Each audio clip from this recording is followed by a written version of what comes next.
Hello guys, I am Sri.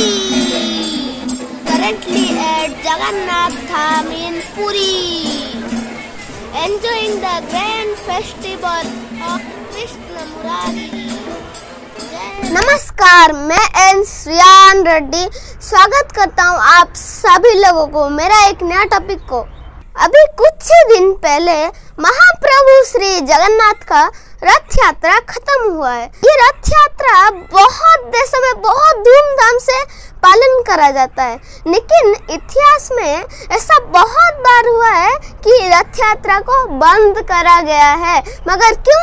क्योंकि समय समय पर इस्लामिक शासकों के द्वारा पूरी श्री मंदिर के ऊपर बार बार आक्रमण किया गया है, जिसके वजह से पूरी श्री मंदिर बहुत टूटा है और महाप्रभु श्री जगन्नाथ को बहुत जगह में शिफ्ट किया गया है। इसमें से बहुत बार रथ यात्रा भी बंद करा गया है। आपने तो सुना रहेगा इतिहास का एक नाम, उसका नाम है काला पहाड़। आखिर ये कौन है? जब भी काला पहाड़ का नाम आता है, जगन्नाथ को प्रेम करने वाले लोग के दिल में बहुत गुस्सा और बहुत दर्द महसूस होता है। आखिर क्यों?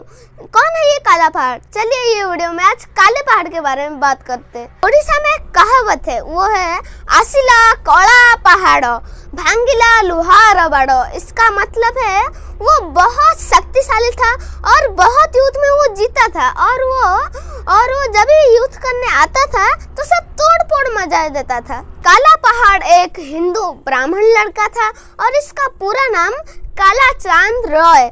ये काला पहाड़ बंगाल के राजा सुलेमान करानी के पास ये मुख्य सिपाही बनकर काम करता था।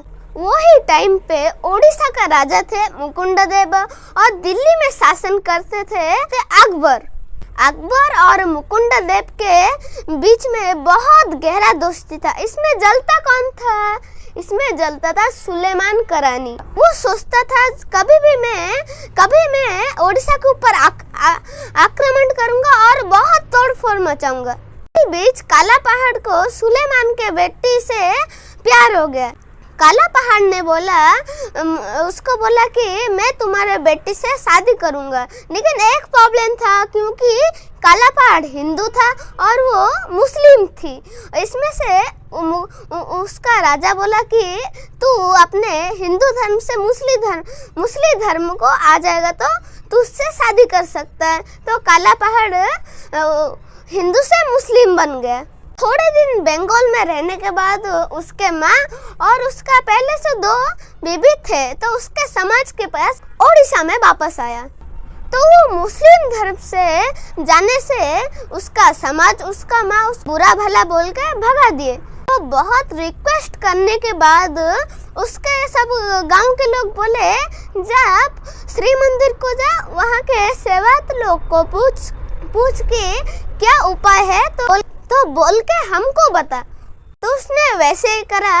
जब भी मंदिर के अंदर वो प्रवेश कर रहा था, वहाँ के सेवक लोग, वहाँ के ब्राह्मण लोग, वहाँ के पंडा लोग उसको अंदर जाने से रोके। तो आपको पता ही रहेगा पूरी श्री मंदिर के आगे बहुत बड़ा अक्षर में लिखा है, ओनली हिंदूज आर अलाउड। वो तो मुस्लिम हो गया था, भला उसको कैसे एंट्री मिलता? वहाँ से भगा दिया और काला पहाड़ बहुत गुस्सा होके वापस बंगाल चला गया। वो मौका ढूंढता रहा, कभी भी मैं ओडिशा को ऊपर आक्रमण करके जगन्नाथ को नुकसान पहुंचाऊंगा और पूरी श्री मंदिर को तोड़ दूंगा। तो उसका सपना सच हुआ जब भी दिल्ली के राजा अकबर वहाँ और एक युद्ध में बिजी थे। तभी ओडिशा के राजा मुकुंददेव अकेले पड़ गए थे, उनको कोई साथ नहीं दे रहा था। तो यही मौका देख के सुलेमान बोला काला पहाड़ को, जा ओडिशा में पूरा तोड़ फोड़ मचा गया। बहुत शक्तिशाली रूप में आके ओडिशा के ऊपर अटैक किया और वहाँ उसमें वो सब मंदिर पूरा जैसे कोणार्क मंदिर तोड़ा, ओडिशा को बहुत नुकसान पहुंचाया और बहुत लोग को मारा। जैसे वो कोणार्क मंदिर तोड़ के आया तो वहाँ के सेवक लोग को पता चल गया था कि काला पहाड़ आ रहा है, वो पूरी श्री मंदिर में जरूर आएगा। तो सेवक लोग ने क्या किए, चिल्लिका लेक में एक आइलैंड है, वहाँ लेके जगन्नाथ को छुपा दिए। तो काला पहाड़ जब इस श्री मंदिर के अंदर गया, वहाँ ढूंढता रहा कि जगन्नाथ कहाँ है।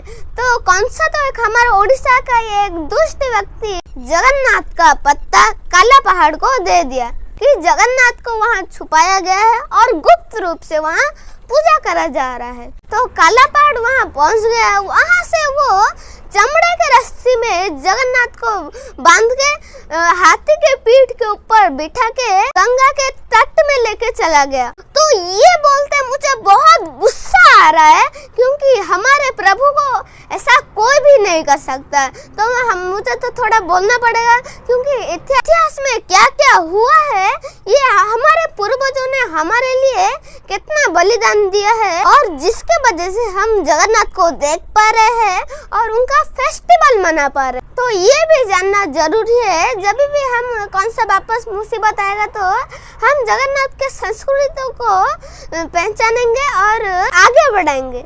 तो फिर क्या हुआ, जगन्नाथ, बलभद्र, सुभद्रा और सुदर्शन को गंगा के तट में आग लगा दिया। जैसे ही वो जगन्नाथ को आग लगाया, तभी ही उसके छाती में बहुत जोर से बहुत दुखा और उसको हार्ट अटैक आने जैसा लगा।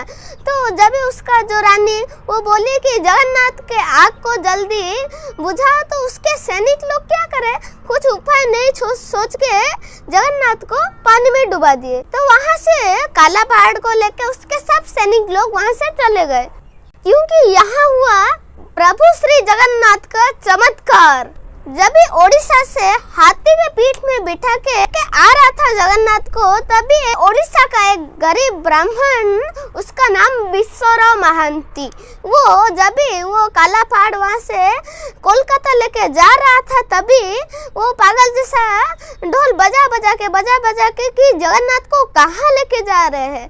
जब भी काले पहाड़ का सैनिक लोगों ने जगन्नाथ को गंगा नदी के नीचे डाल दिया, तभी वो विश्वराव महांती आके तुरंत नदी में कूद के, ये मूर्ति तो आधा जल गया था, वो मूर्ति तो नहीं ले सकता क्योंकि आधा जल गया था, लेकिन उसका अंदर का जो ब्रह्म प्रसाद, वो 3 ब्रह्म प्रसाद, उसको जगन्नाथ का हार्ट भी बोला जाता है।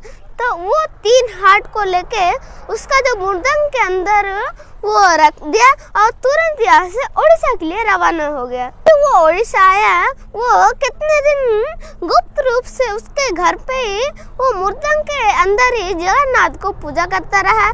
समय आगे चला, जब भी उड़ीसा में एक नया राजा आए, तो उनका नाम था रामचंद्र देव। तो वो जब भी श्री मंदिर के अंदर गए, यहाँ वहाँ देखे कि जगन्नाथ कहाँ है। तो जैसे पता चला कि जगन्नाथ का वो ब्रह्मा विश्वराव महांती के पास है, वो 3 ब्रह्मा को लेके जगन्नाथ के वापस नया मूर्ति बनाए, वो ब्रह्म पदार्थ को उसके अंदर डाले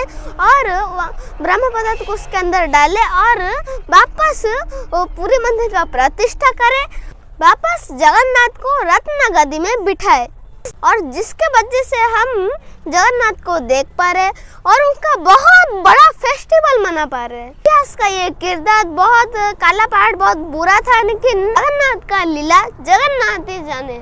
इसीलिए हमारा पूर्वजों ने बहुत सारा नियम मंदिर के लिए बनाया है।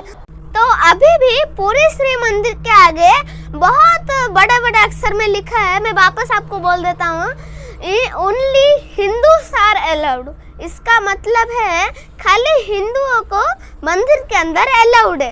जो हमारे राजा पूर्वजों ने जो कौन सा भी नियम बनाया है, वो हमारे अच्छे के लिए बनाया है और जगन्नाथ संस्कृति को बचाने के लिए बनाया है। तो मेरा ये वीडियो कैसा लगा कमेंट करके जरूर बताइए। मेरे साथ मेरे वीडियो में अंत तक बने रहने के लिए जगन्नाथ आपको बहुत खुश रखे। तब तक के लिए नमस्कार, टाटा, गुड बाय एंड जय जगन्नाथ, जय जगन्नाथ, जय जगन्नाथ।